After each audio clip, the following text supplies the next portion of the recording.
t'es joueur depuis quand? Tiens. Je suis joueur depuis quand? Comme tout le monde petit, j'ai joué. Bon, il n'y avait pas beaucoup de jeux à l'époque. Ça restait aux jeux traditionnels, belote, nain jaune, crapette. Ouais, j'ai joué au Monopoly comme tout le monde, mais ça m'a fatigué comme tout le monde. Et puis après, comme tous les ados, j'ai un peu zappé ce monde. J'ai arrêté un peu de jouer, j'ai remis quelques parties de belote avec des copains. Et j'ai rencontré du coup ma femme, avec qui en fait on s'est forgé une passion commune autour du jeu.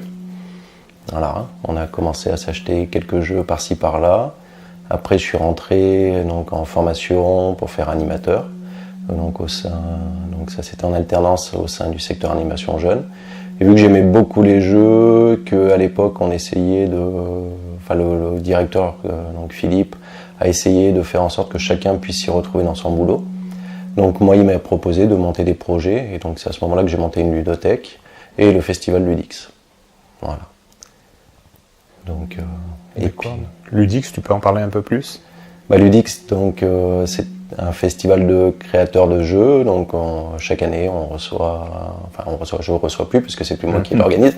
Ils reçoivent des créateurs qui viennent proposer leurs prototypes, et à la fin il y a des lauréats qui sont récompensés par le jury pro, par des jeunes, par le public, voilà, donc quelque chose. Et pourquoi tu avais lancé ce projet avec que des protos? Alors l'idée, elle vient pas de moi, elle vient de François Hafner, qui nous avait parlé du festival de Besançon, qui à l'époque s'était arrêté parce que Besançon avait préféré donner des sous au Tour de France plutôt qu'au festival du jeu. Voilà, donc du coup il a dit cette idée-là marchait très très bien, pourquoi ne pas la reprendre? Donc on a dit banco. Et donc c'est Alain Ollier qui a fait l'intermédiaire pour lancer ce festival. Voilà, pour lancer l'idée en tout cas. D'accord. Voilà. Très intéressant. On apprend des choses. C'est ça. Et après la suite. Et du coup, moi je m'entendais bien avec Alain de BlackRock. Et puis un jour Alain est venu me voir et puis il m'a dit Julien, est-ce que tu veux venir travailler avec nous à BlackRock? Je me suis retrouvé du coup à me dire pourquoi pas. Après c'était pas évident parce que c'était un 3/4 temps, donc il fallait arriver à joindre les deux bouts entre guillemets, mais bon je me suis dit c'est un challenge, et puis moi j'aime bien les challenges. Donc j'ai dit allez hop, on se lance, avec l'accord de ma femme bien sûr, parce qu'on se lance, quand on se lance, qu'on a un petit bout, et il faut pouvoir le nourrir. Et donc voilà, donc là j'ai fait 5 ans avec BlackRock, à toucher un peu à tout, à l'édition, à la distribution, à faire commercial, m'occuper un peu de la plateforme logistique, etc. Donc beaucoup de tâches différentes, gérer les événements, et voilà. Et au bout de 5 ans, je me suis dit que la petite boîte que j'avais connue n'était plus aussi petite, que moi je suis plus... j'aime bien les milieux intimes, même si ça reste encore intime, c'est pas une boîte énorme. Mais voilà, j'avais besoin d'autre chose et de vivre un nouveau challenge. Donc du coup, on s'est dit au revoir ensemble, on continue à se voir régulièrement. Voilà, et moi je lance donc mon activité aujourd'hui. Après ça a été 5 belles années, mais 5 belles années bien remplies, et, à rencontrer beaucoup de monde intéressant. Et voilà. Après, c'est vrai que le jeu de société à l'heure actuelle n'est plus ce qu'il était il y a 5 ans non plus, le monde du jeu. En tout cas, lui, s'est beaucoup professionnalisé. Et on voit que même en règle générale, je trouve que les gens sont différents d'il y a 5 ans, quoi. On sent que c'est toujours en mouvement, il faut arriver à suivre tout ce qui se passe.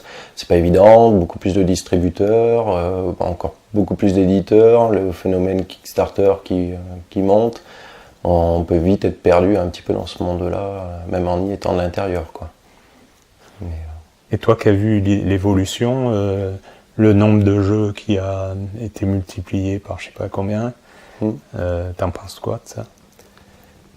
C'est entre deux eaux, c'est-à-dire que quand moi j'étais dans la distribution, on se rend compte qu'il y a une concurrence encore plus en plus forte.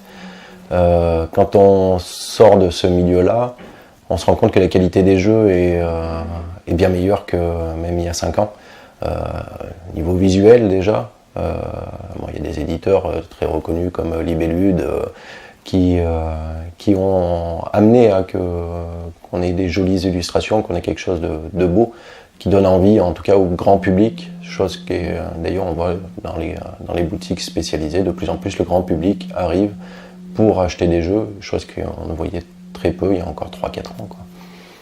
Donc là-dessus ça a évolué, la qualité, ouais, le travail fait, comme je disais tout à l'heure, est beaucoup plus pro qu'avant. Et ça s'en ressent énormément. Voilà, et ben écoute, tu vas nous parler de ton nouveau métier, le joueur Arverne. Le joueur Arverne. Ça faisait, depuis toujours, la collection grandissante de jeux, on s'est toujours dit qu'on en ferait quelque chose un jour et qu'on essaierait d'en faire bénéficier un peu les gens. Alors soit c'était de monter une activité type ludothèque, soit de monter un gîte de jeux. Le gîte de jeux nous paraissait difficile tout de suite puisque ce serait plus un complément d'activité. Donc du coup l'idée de monter une ludothèque était intéressante. Mais je voulais pas faire que ça, c'est-à-dire monter également des prestations à côté. Donc du coup je me suis dit l'idée ça va être de passer faire un côté ludothèque et de l'autre côté prestation. Donc la ludothèque je l'ai montée en partenariat avec une association locale qui s'appelle le FLEP, donc qui est la plus grosse association du village de Pérignel-et-Serlièbes, donc qui comprend ils ont 500 adhérents. Et donc du coup l'idée c'était, moi je suis une entreprise, je suis pas une association, donc je passe par eux. Tous les gens qui participent à mes animations prennent l'adhésion au FLEP, et moi après je ne gagne que des sous si les gens participent louent mes jeux, donc parmi les 1500 que j'ai à ma disposition, voilà, ou alors participent aux soirées adultes. Voilà. Donc ce que j'ai fait, c'est que j'ai fait des petites cartes, comme ça je peux en montrer une comme ça. Voilà, donc il y a 5 cartes différentes, donc carte de joueur niveau 1. Donc là en fait la première est à 30 € et comprend 15 cases. Et donc à chaque fois que quelqu'un loue un jeu, il prend le jeu. Et à chaque fois que quelqu'un participe à une soirée, je lui fais un tampon également, quoi. Ce qui fait qu'au final, quand il a fini la carte, il doit en reprendre une. Ça m'évite de prendre 2 € par 2 € en fait. Et la carte dure à vie, donc elle n'est pas terminée. Si l'année suivante il n'a pas loué, si l'année suivante il pourra encore la réutiliser. Donc voilà. Et donc après, plus on vient, plus on est fidèle, moins on paye cher. C'est-à-dire que la carte niveau 2 va baisser de 1 € jusqu'à ce qu'on arrive à la carte de niveau 5 qui sera à 25 € au lieu de 30 €. Voilà, et qui reste à vie comme ça. Voilà, donc ça. Je suis parti du principe que les grands groupes auxquels on peut chacun prendre un téléphone, hormis si on râle, on a quelque chose, et là je me suis dit, moi j'ai pas envie que les gens râlent pour avoir quelque chose, et ils auront directement. Voilà. D'accord, ouais. C'est une bonne idée. Merci. Alors tu fais autre chose aussi chez le joueur Arverne? Et du coup, oui, donc il y a plein de choses. Il y a pas mal de choses, ouais. Donc je fais de la prestation donc dans les écoles, les associations. Donc j'interviens par exemple sur tout ce qui est activités de TAP qui vont malheureusement s'arrêter. Donc après il faudra voir pour faire d'autres choses. Je vais donc là tout de suite je suis en période de début, donc je prospecte dans les maisons de retraite, les villages vacances, les entreprises pour essayer de travailler sur tout ce qui est séminaire. Donc tous ces éléments-là. J'interviens également pour les éditeurs en festival. Donc là notamment Périgueux et Essonne prévu là sur le mois d'octobre. Et puis du coup en plus de cela, lorsque j'ai arrêté mon activité à BlackRock, il y a un éditeur, donc là le contrat est en train de se signer ensemble, qui m'a proposé de travailler sur l'édition de jeux avec lui. Donc voilà, du coup ça c'était le petit, ça m'a dégagé une bonne humeur, oui. Quelque chose qu'on avait arrêté nous à BlackRock, qui a fait aussi que j'ai pu partir de la société, puisque ça m'intéressait énormément. Et donc là du coup je vais pouvoir retravailler sur des jeux, et ça c'est plutôt une bonne sensation. Voilà. Et alors, donc là, le joueur Arverne, tu as commencé récemment, hein? J'ai commencé la semaine dernière. La semaine dernière. La semaine dernière. Et ça a bien démarré déjà. Bah, du coup, du monde tous les jours, donc plutôt intéressant maintenant. Voilà, c'est pas non plus la foule, c'est un démarrage, mais beaucoup de retours très positifs et de contacts. Donc, je me dis que il faut laisser le temps, de toute façon, pour une activité de ce type-là. Pour le temps que les gens prennent connaissance de l'activité, de voir comment y participer, et puis me mettre un peu dans son calendrier hebdomadaire, parce que on a des habitudes et il faut arriver à casser des habitudes pour venir. Donc voilà, mais je connais pas la bulle, donc c'est bon. Et tu vas faire venir, donc j'ai vu des auteurs régulièrement. C'est l'idée. C'est l'idée, donc on va essayer au fur et à mesure, donc profiter de déplacements d'auteurs dans le coin, ou après j'essaie d'en joindre quelques-uns. Après effectivement je vais pas faire, sauf si l'auteur a envie, dans ce cas-là il m'appelle, il n'y a pas de souci, mais je vais pas faire venir quelqu'un de 500 km s'il a que ça à faire. Il faut qu'il puisse faire autre chose à côté, quoi. Mais bon, là donc du coup au mois d'octobre on sait déjà qu'il y a Alexandre Roy qui va passer. La semaine d'après, il y aura Hervé Rigal, donc ils vont pouvoir présenter leurs jeux qui sont sortis, mais également les jeux à venir qui ont été signés chez des éditeurs. Bien.